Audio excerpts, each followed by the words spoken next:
Hi, everyone. My name is Dantè DiSabatino. I'm joining from Seattle, Washington. I was part of a project that was a recipient of round one for the Community Catalyst initiative. And also I'll be presenting a little bit today about how we used asset mapping with climate action and youth involvement. So I was a community liaison for Woodland Zoo, and we were recipients of the IMLS grant for cohort one. It was really exciting to be a part of that process. And basically our group's concern was, how can we mobilize climate action and engage youth in that climate action and connect them to resources from different nonprofits, institutions, and other groups that are within the city of Seattle. So, and also I apologize, I had to step away for a second. I won't have to on the phone, on the call today. But I am actually currently working in the Office of Emergency Management in Seattle, and things are getting a little busy with this virus that's been going around. People are asking a lot of questions about it. But yeah, so that's just a little bit about me. And I'm really excited to talk about this tool of asset mapping. It was something that was, I would say, transformational for our project in cohort one. So yeah, we'll go on to slide 2. Great. So let me tell you a little bit about what SYCAN is. It stands for the Seattle Youth Climate Action Network. And one of the things that we were really trying to take initiative on doing was connecting this group of professionals, nonprofits across a lot of different sectors, and help connect their resources to students that wanted to take action on climate change. So these are some of the groups that were in the room. We had it was interesting in our project, we kind of had two communities. One community of these adults and people that were working in the sphere around climate action or had questions related to how to propel it.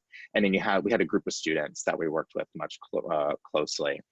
So some of the key community connectors we had represented University of Washington Climate Impacts Group, King County Department of Natural Resources and Parks, looking at climate action and justice. But it was a really exciting opportunity. Now, we used the pictures that you see here are actually from our first iteration of doing asset mapping with this group of folks. And our goal was to really figure out what can we do and what is possible to take action on climate change. So Ron actually helped us. You'll see him in the orange on the left picture there, helping us facilitate. I want you to take a look at this photo and look at some of the things that brought people together. One, we had food. We had a lot of food. We invited, yes, we had a lot of food. We actually created, we used a community asset that was owned by Seattle Aquarium to have this meeting space to start this conversation of what's possible. And this was the beginning of a second year of our project for students to get involved. So this was used as an event to get people excited, get people started, and to figure out what could be possible.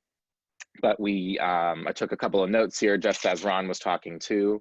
We had a place, we had specific invitations that were sent, we had food, we brought other people on via social media. So we actually used Zoom. If you look on the television screen, we had people join that way. So we made it a very accessible space, a time that worked for people, and it was just a really exciting time. We'll go to the next slide. So what came out of this project was this word map. We went through the room to figure out what could be possible to take action on climate change. And there was a couple important things that made this happen. One is that we helped frame the boundaries for how we're taking action on climate change within Seattle. A lot of the times when people are writing things on the different boards around the room, we wanted to make sure it was kind of around climate action. It got really easy for folks to kind of go to the side and talk about environmental issues, maybe that weren't related to climate action, but we helped frame the boundary to climate action, which was really helpful. We had these two main groups of adults and students, so the age gap was pretty different. People were coming in from different angles, but we created a space that was equal and level. Like Ron said, we had usually about 2 to 3 students for every smaller group of adults. So each group that were rotating, they were rotating together with the adults in the room and the students. It was a level playing field. That was so important for us. Everyone had the gifts to offer, and we wanted to make sure that the students knew that they had a lot of assets, just like the adults in the room did too. This really helped harness our momentum. It was really exciting to show these assets around institutions, agencies, culture stories, associations, and places and spaces, and the group got really excited. This, and I'm actually going to be happy to, one thing I forgot to mention is that I'm happy to share kind of the type list of all of these assets and organized from the adults and students that were in the room that came up with these ideas. We'll go to the next slide. So like I said, our question was looking at all of these assets. There was so much potential. There were so much areas and names and associations and people that we could turn to. The question that we asked is, what is possible? Now, what was exciting about this is that it came out in 3 different areas from the group. The group came up and themselves figured out what were the common themes that came out of all these assets. They saw that there was a huge interest in talking about climate change and climate justice with schools, that there's ways that we can amplify existing community efforts around climate change, and also that there was a lot of interest and assets in the gifts that people were bringing in the room and people that they knew in the community around climate change and art. And I'll talk a little bit more about how the asset mapping led to one of the major projects that we did, which was around climate change and art installations. With the timing that we had, climate change and the climate change and art group really formed into driving one of the major events. The students came up with a community climate art series. They immediately started reaching out to their friends, pulling from the assets, looking at the places and spaces that they came up with. Who did they need to contact and how would it be possible? And they came up with a multi-community art series, which involved creating a mural and then having the community help create it, that projected climate justice and climate art. These are some pictures from one of the first events where they invited community members to come in to kind of do a paint by number of a collaborative art piece that really showed pulling the curtain back on climate change and showing a possibility for a more resilient climate future. And I'll be happy to share that final product as well with the group. Something that we noticed in this, like I mentioned, is that this asset mapping really set the precedent for harnessing momentum, and it came with the students realizing the power that they had in such a huge topic like climate change, that they actually had some power to take action. Some of the most amazing things that happened out of this is that after these meetings happened, some of the students then identified their own smaller breakout groups. They created own smaller minor community, other communities where they collaborated with their friends immediately at the school. They reached out to their different local school clubs and groups, and then they created conversations that didn't exist before the asset mapping process. Something that I do want to mention about this, some of my biggest lessons learned from this process, just like Ron said, is follow-up is extremely important. Because this momentum was so powerful in the beginning, you want to make sure that you do follow up and you help give them the tools to continue that facilitation and momentum. Something that I wish that I did in my position was to help a little bit more with that follow-up, because once the momentum's there, but you want to make sure you keep on going with it, with communication and facilitation with that group. You want to consider timing of when this asset mapping happens. So something that was a challenge for our group was figuring out times and places to meet.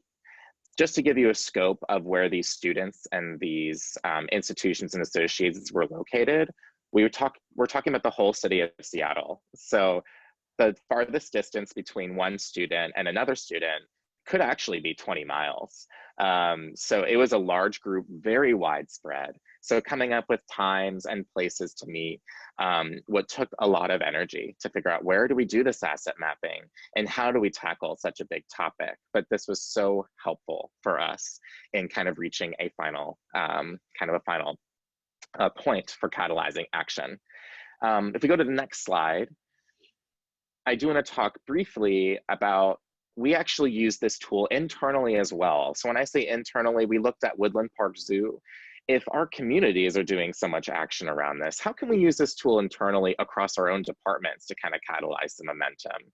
So for Woodland Park Zoo, we had a lot of different folks from different levels of from a vice president kind of level down to even, kind of volunteer kind of level for people to be involved in this process. So SYCAN, when we say SYCAN, that would be the Seattle Youth Climate Action Network. That would be me and some other coworkers that were representing, climate action interest around that. But we wanted to see how can we use this tool internally to kind of make our efforts for our community stronger.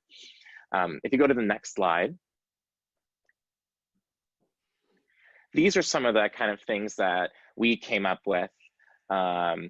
Is a kind of a similar thing. This word map was very helpful for us to see what we can do around climate action as an institution in collaboration with our community. So how can our institutional assets be leveraged also to help for the community that we were working with?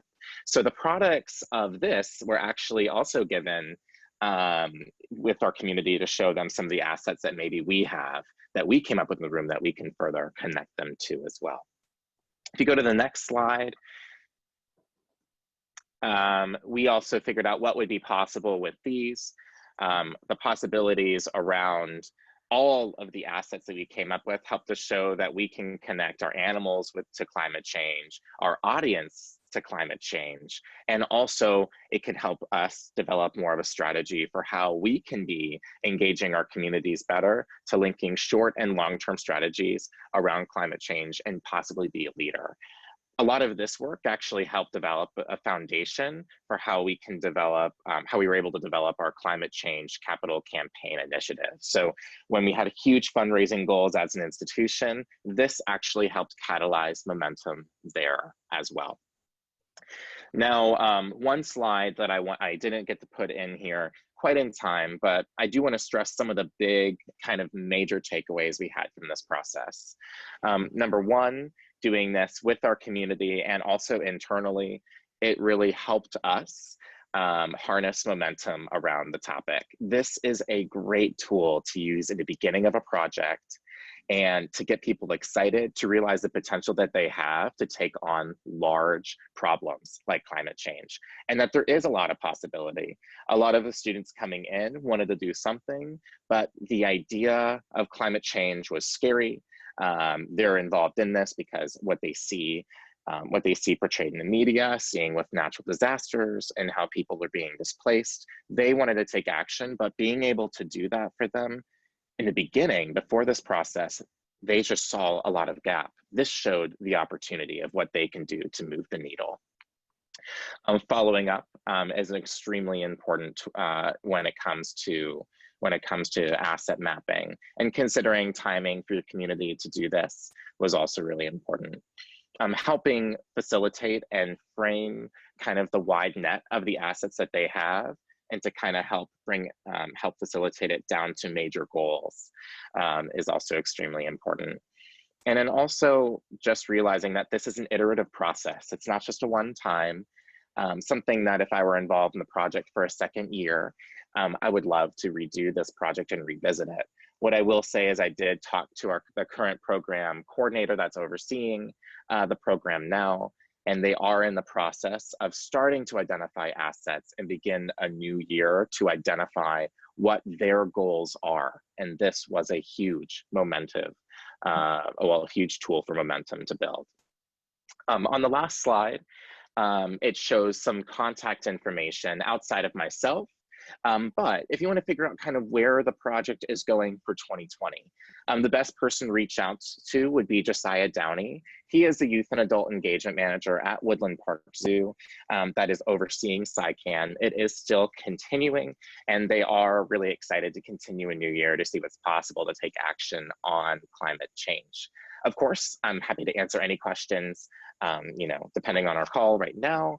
But also, if you wanted to reach out to me, we can send that information if I wanted to provide any more sharing of information. But that's a little bit about how we used asset mapping in our community to take action on climate change.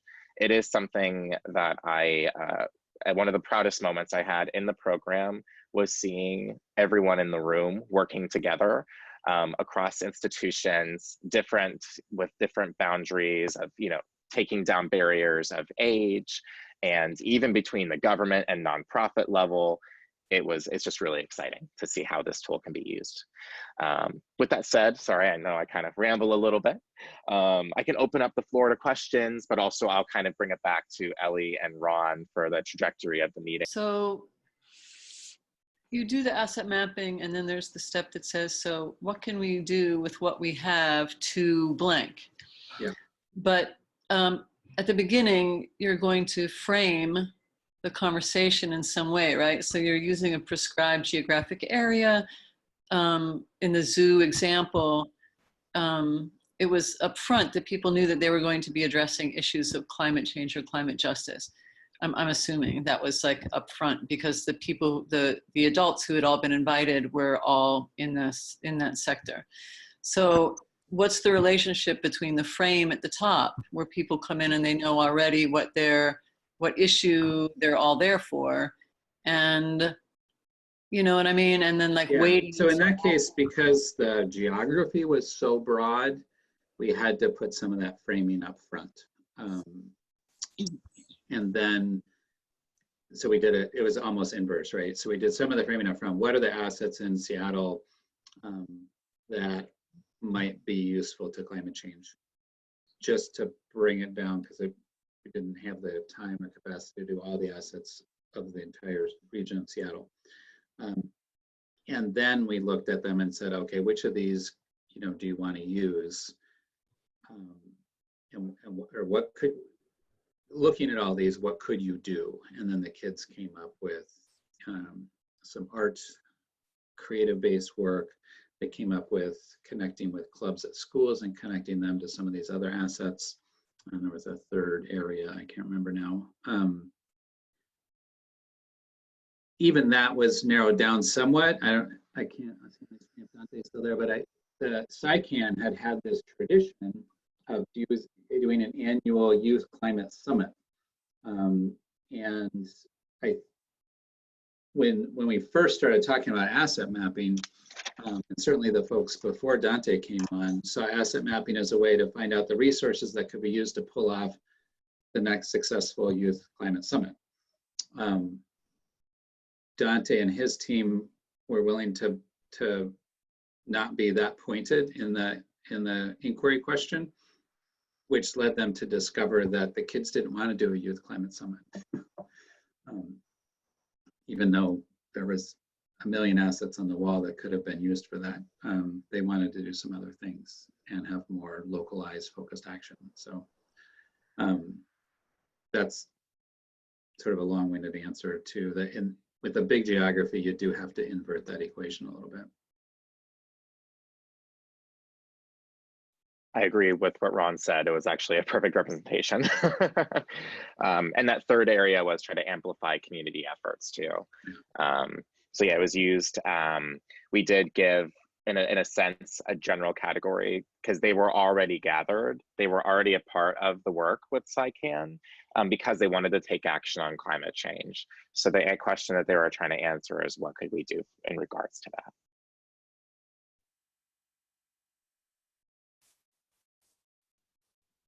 Thanks. I asked just because I think that's probably similar to a lot of us in our projects, where we are already working in a prescribed area or under a prescribed mission of some kind. And so whatever, so that was useful. Yeah. And you want to be transparent about that. At the same time, as much as you can open it up as possible, the more likely it is you'll discover things you hadn't noticed before. And that's sort of one of the key contributions asset mapping often makes to a process, is helps us see what we didn't see before. That's also driven not just by the question, but by who you have in the room. So the broader and deeper your recruiting goes to that process, the better tools you get from it. I'm sorry, Dante, go ahead. Yeah, I have a very small thing to add. Something that's worth noting, which I won't talk too much about that, but I had to deal with the development of our logic model that was informed by the community that came into the room. So a lot of those driving actions, they determined those actions already before the asset mapping happened. So they figured out what were their goals and objectives for the year, and then they used the asset mapping to help answer the objectives that they came up with and worked on with us on for their logic model. I have to put an asterisk there because Dante and his crew actually facilitated the youth developing their logic model. Mm-hmm. It was pretty phenomenal. It was while everyone else in that cohort was running the other way, saying, trying to hide from logic models, the zoo folks took the youth and said, here's the basics of a logic model, now figure out what you want to do. It was scary, for sure, but it was amazing. So on a side note, if anyone has any questions about that process, I'm happy to explain the good and the things that were challenging from that too. One question, and I will own this as mine, is around strategies for mitigating what might possibly be power dynamics in an asset mapping session. And Dante, this particularly came to mind for me with how do you make sure that the youth voice is amplified in an asset mapping session, and that someone who perceives themselves as an expert or a leader doesn't dominate the conversation? Yeah, that's actually a great point. It was something that I initially was a little bit worried about. What I will say is that there were some folks that were in the room that worked with students. So there's, I'd say about half of our adult group worked with youth development. And those folks and myself, having been a teacher, we kind of helped use that information in our facilitation to open that space. So really thinking about folks that work with the audience that you're trying to prevent from not having that voice shared. So I really relied on, I'd say, those kind of youth development specialists to kind of open it up. We also used that, if there's a chance to, having almost a second conversation, or we called them our steering committee. It wasn't a steering committee. I'll just say these group of organizations. We kind of explained what our goals were to amplify them to be on that same level. We set the precedent coming in that we all have assets and gifts to share equally. And that was very helpful for us, very helpful framing. But I will say we did have the benefit of having a lot of the adults in the room work with youth development already. So if you can identify those folks that are a part of the group and really kind of leverage on truly their asset and their gift of being able to help facilitate, it's very helpful. We had two community connectors in particular that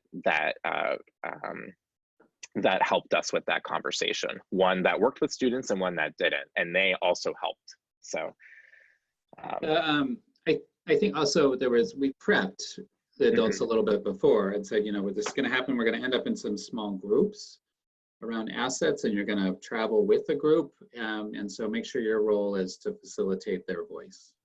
Yes. So with youth, we tried to get the adults to be really intentional. One thing we noticed is that the students, in previous situations, they sometimes can be afraid to share when there's adults in the room. We did set that precedent at the beginning, we all have gifts, and yeah, so we had the prep with the adults, and then the constant, the constant reminder of what ABCD is all about. Awesome, thank you. That's really helpful.